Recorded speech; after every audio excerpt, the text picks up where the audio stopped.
Hi friends, இந்த வீடியோவில் என்னென்ன டைப்ஸ் ஆஃப் மெஹந்தி டிசைன்ஸ் இருக்குது அப்படிங்கிறது தான் நம்ம பார்க்க போகிறோம். ஃபஸ்ட்டு பார்க்க போகிறது இந்தியன் பிரைடல் மெஹந்தி. அது எப்படி இருக்குன்னா, அதில் வந்து நம்ம எல்லாமே யூஸ் பண்ணியிருப்போம். ஹம்ஸு, பீகாக்லேருந்து எல்லா டிசைனும் யூஸ் பண்ணியிருப்போம். அரபிக் பிரைடல் அப்படின்னா அதில் வந்து mango designs, flower design only use பண்ணியிருப்போம். பஞ்சாபி மெஹந்தியில் ஷேடிங் அதிகமாக கொடுப்பாங்க. சேம் இது இந்தியன் மெஹந்தி தான், ஆல்ரெடி சொல்லியிருக்கேன். இண்டோ அரபிக் அப்படின்னா குட்டி குட்டியாக அதில் டிசைன்ஸ் பண்ணியிருப்பாங்க. கிளிட்டர் மெஹந்தி உங்களுக்கு தெரிஞ்சிடும் பார்த்தோன்னே. ஒயிட் ஹென்னாவும் பார்த்தோன்னே தெரிஞ்சிடும்.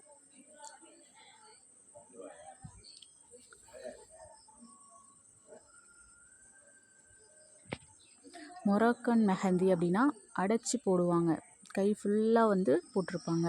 பாகிஸ்தானி மெஹந்தி வந்து இதில் வெறும் ஃப்ளவர் டிசைன்ஸ் ஒன்லி யூஸ் பண்ணியிருப்பாங்க. தேங்க்யூ ஃபார் வாட்சிங் ஃப்ரெண்ட்ஸ். நெக்ஸ்ட் வீடியோவில் பார்ப்போம்.